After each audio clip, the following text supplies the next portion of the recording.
बिस्मिल्लाहिर्रहमानिर्रहीम। अस्सलाम वालेकुम। जस्टिस काजी फाइज ईसा ने रात के पीडीएम की पूरी गेम उलट दी। आप हैरान हो रहे होंगे कि जस्टिस काजी फाइज ईसा ने कैसे पीडीएम के बयानिए के पर्चे उड़ा दिए, उनकी पूरी जो सियासी बसात थी वो उलट कर रख दी है। इसकी तफसील मैं आपके साथ शेयर करूंगा और उसके साथ साथ पंजाबी में कहते हैं फोके फायर। फोके फायर आज जल्दबाजी में किए गए और वो सारे के सारे फोके फायर इनके गले पड़ चुके हैं। और रात के जजिस के वफ्द की जमान पार्क आमद और इमरान खान से अहम तरीन मुलाकात और उसके साथ साथ सुप्रीम कोर्ट ऑफ पाकिस्तान में पंजाब के इंतखाबात के हवाले से जो अहम तरीन समाअत हुई उसका भी अहवाल मैं आपके साथ शेयर करूंगा। सबसे पहले आ जाते जस्टिस काजी फाइज ईसा। आज सुप्रीम कोर्ट में जो कुछ होता रहा, जिस तरह पीडीएम की, मुस्लिम लीग नून की तमाम तर साजिशें, पूरा बयानिया एक्सपोज हो गया, दबड़दूस हो गया। कल justice Jamal Mandokhel open court के अंदर ये फरमा रहे थे कि ये फैसला 3-4 का था या 2-3 का था, ये सुप्रीम कोर्ट ऑफ पाकिस्तान का अंदरूनी मामला है। आज एक मरतबा फिर उन्होंने अपनी ऑब्जर्वेशंस ओपन कोर्ट में यानी कि यूटर्न लिया। ओपन कोर्ट में उन्होंने बताया कि पहले फैसला कर लिया जाए कि ये फैसला 3-4 का था या 2-3 का था। जो 2-3 वाला ऑर्डर है, मैं सुबह से कह रहा हूं, वो मेरे सामने अभी तक नहीं आया। लेकिन हैरान कुन तौर पर इलेक्शन कमीशन ऑफ पाकिस्तान के वकील ने भी ये कह दिया कि सुप्रीम कोर्ट ऑफ पाकिस्तान का जो 30 अप्रैल को पंजाब में और केपी में इंतखाबात करवाने का फैसला था, वो 3-2 का फैसला था, वो 5 रुकनी बेंच का फैसला था। अक्सरियती 3 वोटों ने 3 जजेस ने इंतखाबात करवाने के हक में फैसला दिया। बहरहाल आज जो समाअत हुई और जिस तरह के ब्लंडर्स किए गए इलेक्शन कमीशन की जानिब से और दोनों सूबों के जो निगरान हुकूमतें हैं वहाँ के एडवोकेट जनरल की जानिब से, केपी के वकील ने तो बिल्कुल हाथ ही खड़े कर दिए कि हमने इंतखाबात करवाने के हवाले से अभी तक कुछ किया ही नहीं। यानी कि कोई खतो किताबत, कोई इनिशिएटिव या कोई कॉरेस्पॉन्डेंस कुछ भी नहीं किया। तो उसके ऊपर जस्टिस मुनीब अख्तर ने बड़ी वॉट लगाई कि आपका तो बुनियादी काम, निगरान हुकूमत का तो बुनियादी काम साफ और शफाफ इंतखाबात करवाना होता है, लेकिन आप तो ऐसा लग रहा है कि जैसे कोई भारी भरकम मैंडेट लेकर आए, आपने तो कहीं जाना ही नहीं है। और जो इलेक्शन कमीशन ऑफ पाकिस्तान के वकील थे, आज उन्होंने बड़े लंबे और बड़े तवील दलाइल दिए, लेकिन उनकी किसी भी दलील में कोई वजन नहीं था।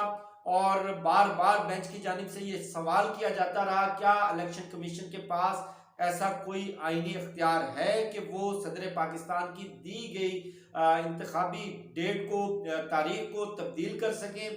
तो बता दिया गया इलेक्शन कमीशन के वकील की जानिब से भी कि नहीं जी, ऐसा तो कोई इख्तियार नहीं है।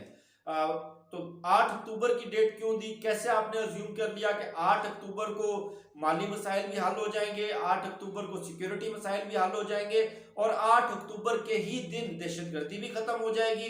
तो एक बड़ा खौफनाक मंजरनामा खींचा कि पाकिस्तान दिवालिया हो चुका है, पाकिस्तान के पास तनख्वाहों के पैसे भी नहीं है, दहशतगर्द मुनज्जम हो चुके हैं। एक तरफ बीएलए हमले कर रही है, दूसरी तरफ टीटीपी हमले कर रही है और हर तरफ अफरा तफरी का आलम है। और बड़ा एक टेक्निकल नुक्ता जस्टिस मुनीब ने पूछा कि ये जो सारी सिक्योरिटी की जो आपके पास अपडेट्स आती रही हैं, सिक्योरिटी की सूरत हाल आती रही है, ये किस तारीख को आई?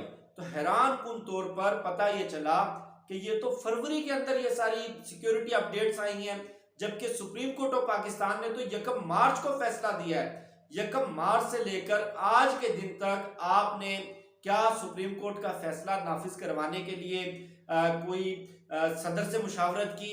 क्या आपने दीगर स्टेक होल्डर से मुशावरत की? क्या आपने आइन का आर्टिकल 220 उसको इन्फोर्स किया? तो कोई जवाब नहीं था।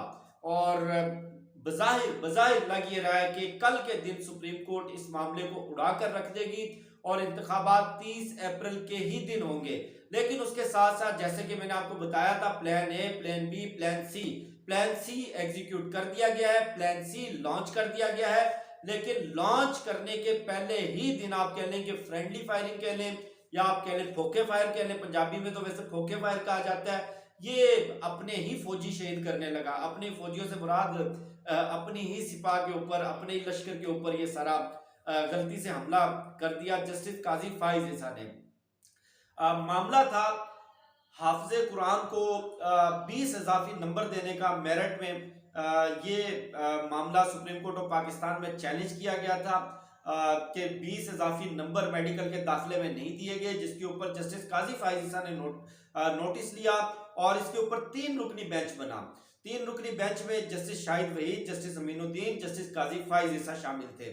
और हैरान कुन तौर पर बजाय इस केस का फैसला करने के आज जस्टिस काजी फाइज ईसा ने 2-1 की अक्सरियत से फैसला सादिर कर दिया कि चीफ जस्टिस ऑफ पाकिस्तान जब तक 1980 सुप्रीम कोर्ट के रूल्स आर्टिकल 184/3 उसमें तरमीम नहीं हो जाती, ये मामला वाज़ेह नहीं हो जाता कि आज खुद नोटिस लेने का और बेंच बनाने का अख्तियार किसको है, उस वक्त तक चीफ जस्टिस ना तो आज खुद नोटिस ले सकते, ना वो बेंच की तश्कील का कोई फैसला कर सकते।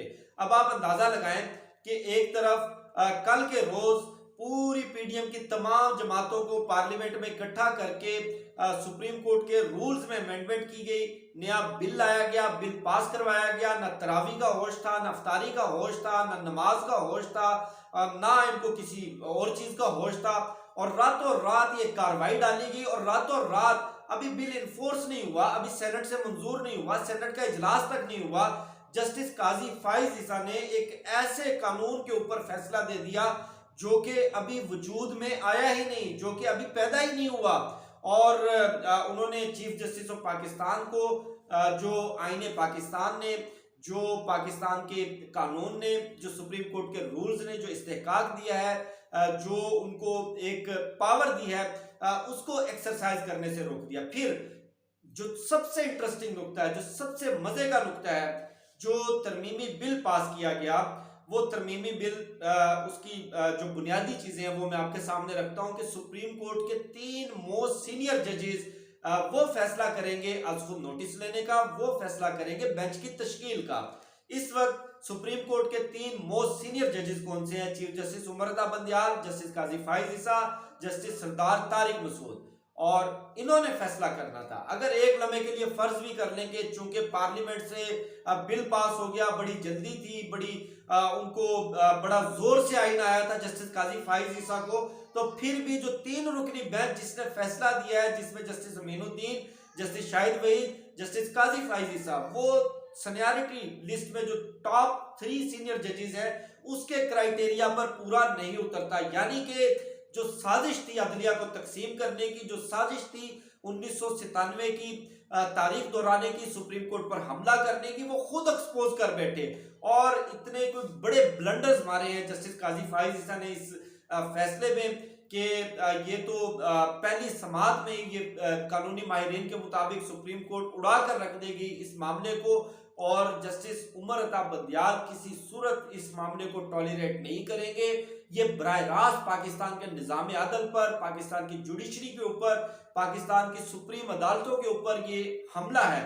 और उसके साथ साथ ये सारी चीज़ें जिस वक्त चल रही थी, ज़मान पार्क में एक बड़े डेलीगेशन की आमद हुई, साबिक सेशन जजेस हैं, कुछ 237 सेशन जजेस, उन्होंने इमरान खान से मुलाकात की, बड़ी एक तवील मीटिंग थी, उस मीटिंग का एलामिया भी जारी किया गया। और उसके साथ साथ लाहौर हाईकोर्ट बार एसोसिएशन ने आज एक वुकला कन्वेंशन रखा था।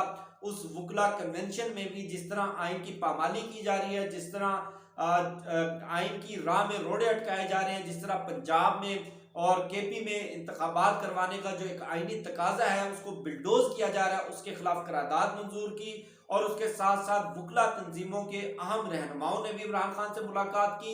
उस मुलाकात में मुशावरत की गई है कि एक बड़ी वुकला तहरीक, मुल्कीर वुकला तहरीक बहुत जल्द लॉन्च की जाएगी, बहुत जल्द एग्जीक्यूट की जाएगी आइन की पामाली के खिलाफ, आइन की बहाली के लिए, सुप्रीम कोर्ट के तकद्दुस को बहाल करने के लिए, आइन के तकद्दुस को बहाल करने के लिए, और उसके लिए अहम तरीन जिम्मेदारियां दे दी गई हैं। उसके साथ साथ एक और बिल जल्दबाजी में पास किया गया जिसमें जो सुप्रीम कोर्ट का आज खुद नोटिस लेने का अख्तियार है, आइन का आर्टिकल 184(3) सुप्रीम कोर्ट के rule chief justice of Pakistan को ये अख्तियार देते हैं।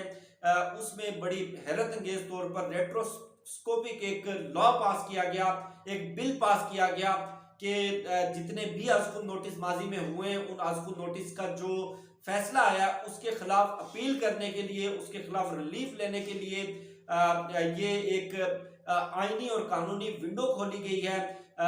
30 रोज के अंदर अंदर उसके खिलाफ अपील की जा सकेगी और कहा यह जा रहा है कि ये नवाज शरीफ की नाअहली को खत्म करने के लिए, जहांगीर तरीन की नाअहली को खत्म करने के लिए और उसके साथ साथ यूसुफ रजा गिलानी का जो तौहीन अदालत का केस था उसको, उसके असरात को खत्म करने के लिए एक आईनी विंडो खोली गई है। लेकिन सेनेट का इजलास कल है, सेनेट में पीडीएम की अक्सरियत है और अक्सरियत होने के बावजूद अगर ये बिल सेनेट से भी पास हो जाता है तो मंजूरी के लिए ये सदर पाकिस्तान के पास जाएगा।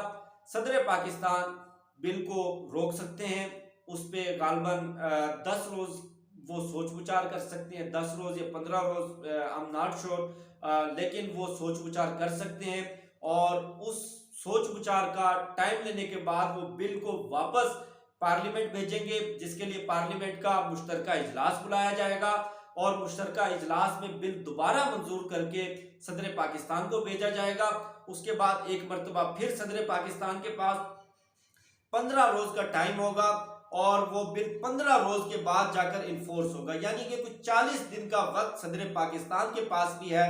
और 40 दिन सियासत के अंदर बहुत होते हैं, 40 दिन के अंदर पुलों से बहुत सारा पानी बह चुका होता है, 40 दिनों के अंदर बहुत बड़ी बड़ी पॉलिटिकल डेवलपमेंट्स मुमकिन तौर पर हो सकती हैं।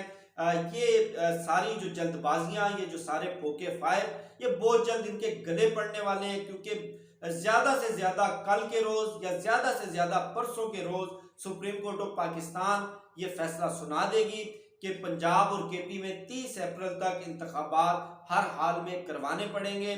और जैसे ही ये फैसला आया, इतलात ये है कि कौमी असम्बली भी तहलील कर दी जाएगी और उसके बाद जनरल इलेक्शन के लिए मुशावरत होगी और 40 रोज का ये वक्त बाकी है। जो बार बार मुतालबा किया जा रहा था कि तराजू के दोनों पलड़े बराबर हों, इंसाफ के तकाजे पूरे किए जाएं, तो तराजू के दोनों पलड़ों का बराबरी का जो वक्त है वो अभी बड़ा तवील वक्त है और इस तवील वक्त के अंदर बहुत सारी चीजें हो सकती हैं। मुझे शफकत अली को दीजिए इजाजत, इंशाल्लाह आपसे फिर नेक्स्ट वीडियो में मुलाकात होगी। पाकिस्तान जिंदाबाद।